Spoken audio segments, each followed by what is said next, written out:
चलिए बच्चों, आज हम देखते हैं कि मॉलिक्यूलर मास क्या होता है। पिछले वीडियोस में मैंने आपको एटॉमिक मास और एवरेज एटॉमिक मास के बारे में पूरा बताया और समझाया। तो इस वीडियो में हम मॉलिक्यूलर मास को जानेंगे। देखिए, जो भी मॉलिक्यूल होता है, ये मॉलिक्यूल किससे मिलकर बनते हैं? तो molecules are made up of atom. जब 2 और more than 2 atoms are combined together तो मॉलिक्यूल फॉर्म होता है। चूँकि ये मॉलिक्यूल जिनसे मिलकर बना है एटम से, ये एटम बहुत स्मॉल है और इनके साइज़ को हम वे नहीं कर सकते हैं। They are smaller in size, extremely smaller in size.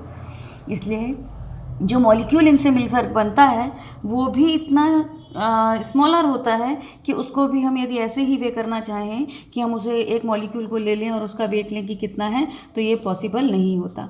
इसलिए मॉलिक्यूल के वेट को भी मेज़र करने के लिए रिलेटिव मास का यूज़ करते हैं। तो मॉलिक्यूल के वेट को शो करने के लिए भी हम किसका यूज़ करते हैं? रिलेटिव मास का। और ये जो रिलेटिव मास है ये एवरेज रिलेटिव मास कहलाता है। इस एवरेज रिलेटिव मास को के लिए हमें जो स्टैंडर्ड चाहिए, इसके लिए भी स्टैंडर्ड कार्बन 12 को ही लिया जाता है। अब कार्बन 12 को लेकर यदि हमें मॉलिक्यूल के एवरेज रिलेटिव मास को डिफाइन करना है तो हम उसे कैसे डिफाइन करेंगे, ये देखिए। तो द एवरेज रिलेटिव मास, ये आर है मतलब relative mass of its molecule as compared to the mass of carbon atom, carbon कैसा? Carbon 12 taken as 12U। जब हम कार्बन 12 को average relative mass of molecule किसके द्वारा हम शो करते हैं? कार्बन 12 के मास के द्वारा हम शो करते हैं। कार्बन 12 के मास को कितना लेकर? 12U लेकर। अब मॉलिक्यूलर मास को हम एक्सप्रेस कैसे करते हैं? तो किसी भी सब्सटेंस का मॉलिक्यूलर मास हमें ये बताता है कि वो एटम कार्बन 12 के 1/12 पार्ट से कितना हैवियर है और उसके कितने टाइम्स हैवियर है ना। तो अ molecule of a substance is heavier than 1/12 of a carbon 12, ये हमें बताता है उसका मॉलिक्यूलर मास। किसी भी एटम का मॉलिक्यूलर मास, जैसे मान लीजिए नाइट्रोजन का मॉलिक्यूलर मास 28 है, तो ये 28 हमें बताएगा कि ये नाइट्रोजन कार्बन 12 के 1/12 पार्ट से कितने टाइम्स हैवियर है? 28 टाइम्स हैवियर है। क्लियर है ये बात? तो अ molecule of nitrogen is 28 times heavier than 1/12 of the mass of carbon 12। तो कार्बन 12 के 1/12 मास के कितने टाइम? तो कोई भी मॉलिक्यूल जिसका जितना मॉलिक्यूलर वेट है वो कार्बन 12 के 1/12 पार्ट से उतने टाइम क्या होता है? हैवियर होता है। इसलिए मॉलिक्यूलर मास तो कैसे एक्सप्रेस करते हैं? तो how many times a molecule of a substance is heavier than 1/12 mass of the carbon atom. तो मॉलिक्यूलर मास की डेफिनेशन आप लिख लेंगे। Molecular mass expressed as how many time a molecule of a substance is heavier than 1/12 of the mass of a carbon 12 atom। Clear है? अब इसका हम calculation कैसे करते हैं? तो इसका कैलकुलेशन देखिए। किसका कैलकुलेशन? मेनली इसमें आपको कैलकुलेशन बनना चाहिए और ये बात ध्यान रखनी है आपको कि किसी भी एटम का मॉलिक्यूलर मास हमें ये बताता है कि वो एटम कार्बन 12 के 1/12 पार्ट से कितने टाइम्स हैवियर है। तो मॉलिक्यूलर मास को हम कैलकुलेट कैसे करते हैं, इसको देखिए। मान लीजिए मुझे कैल्शियम कार्बोनेट का मॉलिक्यूलर मास निकालना है। Molecular mass of calcium carbonate. तो इसमें क्या है? एटॉमिक मास ऑफ, सबसे पहले एटम मॉलिक्यूल जिन एटम से मिलकर बना है उसके मास हमें पता होने चाहिए। तो ये किस किस से मेडअप है? तो एटॉमिक मास ऑफ हमें किसका चाहिए? एटॉमिक मास ऑफ कैल्शियम चाहिए। एटॉमिक मास ऑफ कैल्शियम के बाद उसमें दूसरा कौन सा है? कार्बन है। तो एटॉमिक मास ऑफ कार्बन चाहिए। Atomic mass of carbon plus 3 किसके हैं? ऑक्सीजन के एटम हैं, तो 3 into atomic mass of oxygen. Atom. Clear है। अब कार्बन कैल्शियम का एटॉमिक जो कैल्शियम का एटॉमिक वेट होता है, एटॉमिक मास होता है 40, कार्बन का 12 और ऑक्सीजन का 16। ये मैं आपको कल के वीडियो में भी लिखवा चुकी हूँ। तो कैल्शियम एक ही है इसलिए वेट कितना हो जाएगा 40। Atomic mass of carbon, carbon एक ही है इसलिए कितना हो जाएगा 12। ऑक्सीजन के एटम कितने हैं 3, इसलिए यहाँ क्या होगा 3 × 16। अब इसको हमने टोटल किया तो ये कितना आ जाएगा, तो ये आ जाएगा 100U। ये 100U कैल्शियम कार्बोनेट मॉलिक्यूल का मॉलिक्यूलर मास हो जाएगा। Molecular mass of calcium carbonate is 100U। ये मैंने कल भी बताया है, U लगा है मतलब इस एक एटम का भार है, और यदि इसी यूनिट को हम ग्राम पर मोल कर दें, यूनिट वही रहती है, केवल इकाई चेंज होने पर, उसकी जो यूनिट है वो बदलने पर, ये यूनिफाइड मास है U फॉर, यहाँ U फॉर यूनिट नहीं, यूनिफाइड मास है ना। तो ये बदलने पर यदि हम यहाँ पर इसकी जगह क्या कर दें, ग्राम पर मोल कर दें, तो उसमें 100 ग्राम में कैल्शियम कार्बोनेट के कितने मोल रहेंगे, 1 मोल। 1 मोल मतलब 6.022 × 10⁻23 मॉलिक्यूल्स, है ना। तो इस बात को हमें ध्यान में रखना है। अब इसी मास को जब हम ग्राम में शो करते हैं तो उसे ग्राम मॉलिक्यूलर मास कहा जाता है। तो the quantity of a substance whose mass in gram is numerically equal to relative molecular mass. जितना रिलेटिव मॉलिक्यूलर मास है उतनी ही ग्राम में उसका ग्राम मॉलिक्यूलर मास होगा, और जो ग्राम मॉलिक्यूलर मास है उसी मास को हम सब्सटेंस का, ग्राम मॉलिक्यूलर मास को ही सब्सटेंस का हम कौन सा मास कहते हैं, मोलर मास कहते हैं। क्लियर है। तो जब हम रिलेटिव एटॉमिक मास को ग्राम में शो करते हैं तो वो ग्राम मॉलिक्यूलर मास कहलाता है। ग्राम मॉलिक्यूलर मास को ही हम कौन सा मास कहते हैं, मोलर मास कहते हैं। तो इस बात को आपको ध्यान रखना है। अब देखिए इन सब चीज़ों से मतलब क्या है। मान लीजिए मैंने आपको कहा मेरे पास एक सब्सटेंस है मैग्नीशियम ऑक्साइड। इस मैग्नीशियम ऑक्साइड का एक एटम का वेट कितना है, तो ये किससे मिलकर बना है, एक मैग्नीशियम प्लस एक ऑक्सीजन। मैग्नीशियम का जो एटॉमिक वेट होता है वो 24 और ऑक्सीजन का जो एटॉमिक वेट होता है वो 16। तो 24 + 16 कितना आ गया आपका, ये 40। ये 40 यदि इसके पीछे हमने U लगा दिया मतलब it is the weight of an atom of MgO, an atom of MgO। लेकिन यदि मैंने weight of mole of MgO चाहिए मुझे कि एक MgO के मोल का वेट कितना होता है, तो 40 ग्राम। 40 ग्राम में उसके कितने मोल होंगे, 1 मोल। ये उसका कौन सा मास कहलाएगा, मोलर मास कहलाएगा। इतने ग्राम में उसके कितने मॉलिक्यूल होंगे, तो एक मोल मॉलिक्यूल, 1 मोल मॉलिक्यूल मतलब 6.22 × 10⁻23 मॉलिक्यूल्स इस वेट में होंगे। क्लियर है। इसी तरह देखिए यदि मान लीजिए आपको कहा है पानी का फॉर्मूला, वाटर का फॉर्मूला H2O हम सभी जानते हैं। तो H2O के एक H2O इसका हम सबसे पहले वेट निकालेंगे, मॉलिक्यूलर मास निकालेंगे, मॉलिक्यूलर मास ऑफ H2O। तो H2O का कितना आएगा, 2 एटम्स ऑफ हाइड्रोजन है इसमें, 1 एटम ऑफ ऑक्सीजन है। हाइड्रोजन का एटॉमिक वेट कितना है 1, ऑक्सीजन का एटॉमिक वेट कितना है 16। तो क्या हो जाएगा 2 × 1 + 1 × 16, तो 2 + 16 = 8। ये इसका H2O का कौन सा मास हो जाएगा, मॉलिक्यूलर मास।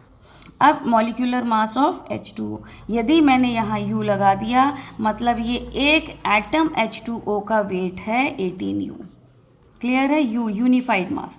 यदि इसके पीछे मैंने यूनिट ग्राम कर दी मतलब ये 1 मोल H2O का वेट है। 1 मोल H2O का वेट कितना होता है 18 ग्राम, और इसमें नंबर ऑफ मॉलिक्यूल कितने होते हैं 6.022 × 10⁻23। तो ये बात आपको ध्यान रखनी है।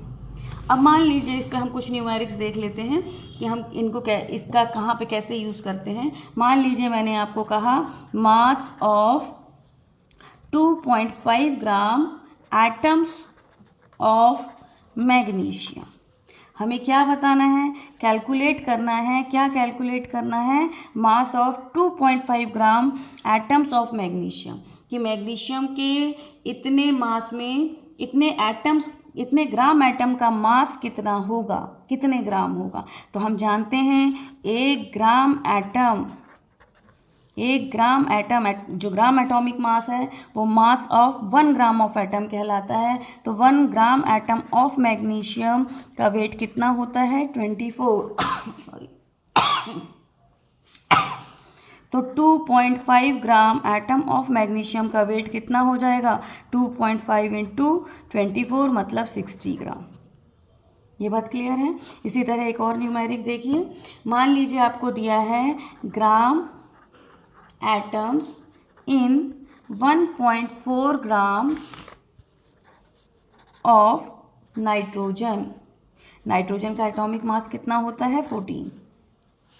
अब देखिए 1 ग्राम एटम ऑफ नाइट्रोजन कितना होता है? 14 ग्राम। मतलब 14 gram of nitrogen, 14 gram of nitrogen equal to कितना हो जाएगा? 14 gram of nitrogen equal to 1 gram atom हो जाएगा। 1 gram atom of nitrogen 14 gram थे, तो 14 ग्राम ऑफ नाइट्रोजन कितना हो जाएगा? 1 ग्राम एटम हो जाएगा। अब 1.4 हमें कितना दिया गया है यहाँ? 1.4 ग्राम। तो 1.4 gram of nitrogen is equal to 1/14 into 1.4 divide किया तो ये कितना आ जाएगा? 0.1 ग्राम एटम है 1.4 ग्राम में। क्लियर है। तो यदि हमें ग्राम एटम निकालने को कहा जाए तो जितना उसका एटॉमिक वेट है उतना, और जितने आपको ग्राम में वेट दिया गया है, तो उनको ग्राम एटम्स का आप बता देंगे कि कितने ग्राम एटम उतने ग्राम में हैं। देखिए यहाँ पर ये 14 उसका क्या था? Atomic weight. तो 1/14 इंटू 1.4 जो आपको वेट दिया गया है। यदि हमसे ग्राम एटम देकर क्या पूछते हैं? मास पूछते हैं, तो जितना उसका एटॉमिक मास है उतना इंटू जो आपको ग्राम एटम्स दिए गए हैं। तो हम इससे दोनों निकाल सकते हैं, ग्राम एटम दिए गए हों तो मास निकाल सकते हैं, मास दिया गया हो तो ग्राम एटम निकाल सकते हैं। क्लियर। तो ग्राम एटम और मास निकालने के लिए आपको ध्यान रखना है कि 1 ग्राम एटम का वेट कितना है, कि 1 ग्राम एटम का वेट जितना होगा उसके हिसाब से हम उसे कैलकुलेट करेंगे। क्लियर है। देखिए स्टूडेंट्स, हम सब जानते हैं कि डायमेंशनल एनालिसिस, इससे पहले मैंने 11th में एक वीडियो डाला है डायमेंशनल एनालिसिस, उसमें हमें बताया गया है कि 1 gram of atom of oxygen 16 ग्राम है मान लीजिए।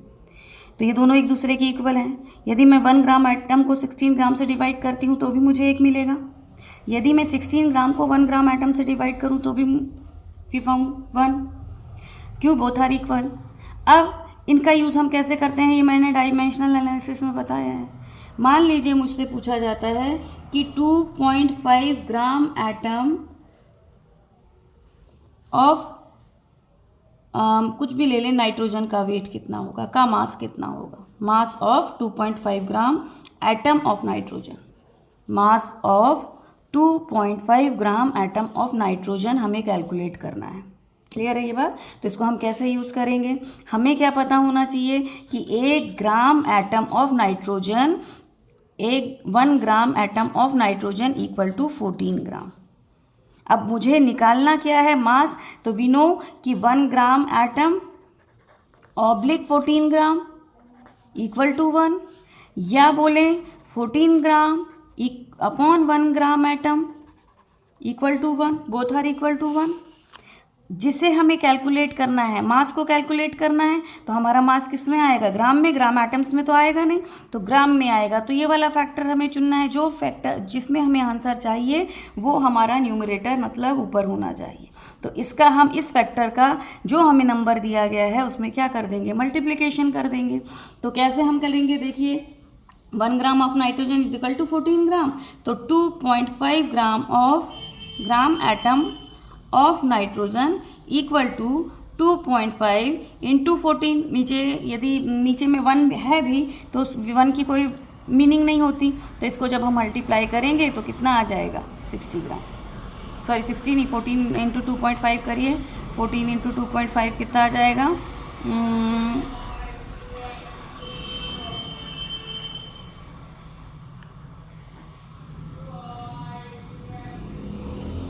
350 35 है ना। क्लियर है ये। तो इस तरह से आप करेंगे। हमेशा याद रखिए 1 ग्राम ऑफ किसी भी एटम का, 1 gram of that atom equal to how much gram. दोनों के लिए हम फैक्टर बना सकते हैं। ग्राम वाला इससे डिवाइड होगा तो 1, ये इससे डिवाइड होगा तो 1।